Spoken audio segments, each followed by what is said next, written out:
Side होके video बनाइएगा, अरे बताइएगा। अरे कोई हिलाइए मत छोड़।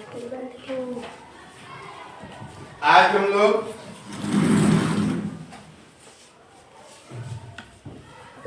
समीकरण पढ़ेंगे।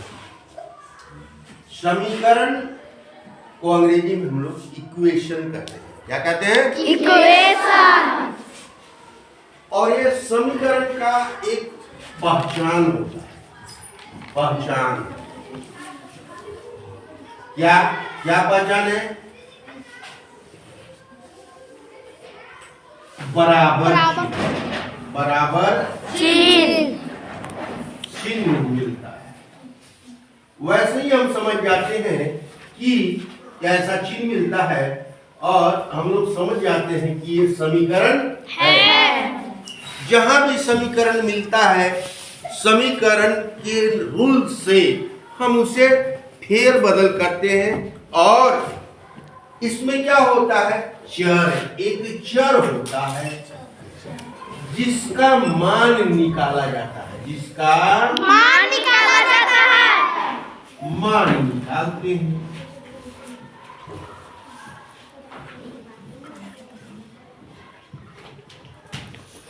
और क्या होता है? और होता है अचर। अचर जिसका मान हमेशा एक होता है, उसका मान परिवर्तन नहीं होता है। चर का मान बदलता रहता है। चर का मान बदलता रहता है। अचर का मान नहीं बदलता। अचर को कहते हैं कांस्टेंट। और चर को कहते हैं वेरिएबल। क्या कहते हैं? वेरिएबल। ठीक है? तो हमेशा समीकरण में चर का मान निकलता है। किसका निकलता है? चर का। अब दे दीजिए बुक। अभी तक हम लोग तीन इंपोर्टेंट चीज देखे कि समीकरण का पहचान बराबर चिन्ह, दूसरा चर जिसका वैल्यू वेरी करता है, बदलता रहता है, और अचर जिसका मान नहीं बदलता है।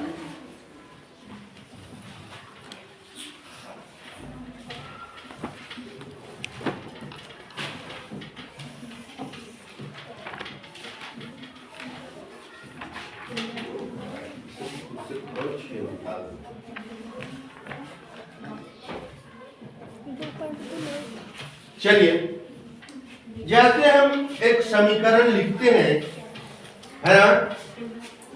4x + 2 बराबर 0।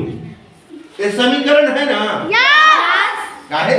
बराबर का चिन्ह। तो हम, और वेरिएबल क्या है? चर क्या है? एक चर है। तो समीकरण में हम क्या निकालते हैं? चर का मान। तो यहाँ पर चर का मान हम निकालेंगे। ठीक है? कैसे निकालेंगे देख लीजिए। समीकरण में हम बराबर जैसे लिखते थे ना कोई चीज का, तो यहाँ पर बराबर न लिखे या लिखते हैं। क्या लिखते हैं? या। और अंग्रेजी में OR। ठीक है? तो ये बताइए, 4x कने है बराबर चिन्ह के बाएं, कहाँ है? बराबर। और बराबर चिन्ह के दाएं क्या है? शून्य है। तो 4x बचाने के लिए हमको क्या करना? अकेला छोड़ने के लिए क्या करना होगा? 2 को दाहिने तरफ भेजना होगा। 2 को दाहिने तरफ भेजना होगा। तो यहाँ पर है 0 और दाहिने से बाएं अगर 2 आता है तो ये माइनस में बदल जाता है। चिन्ह बदल जाता है। या 4x बराबर, अगर इसको हम हल करते हैं तो क्या मिलेगा? -2। क्या मिलेगा? -2।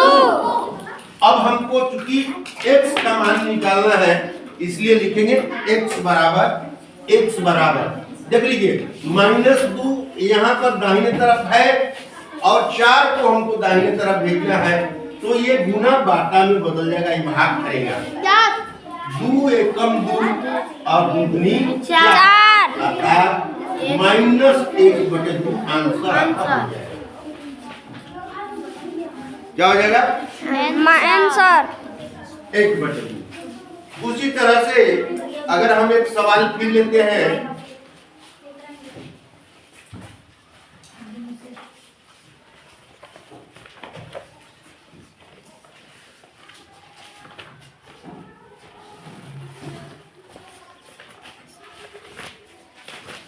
जैसे हम देखते हैं 8p - 4 बराबर 2p, ऐसा कुछ सवाल है।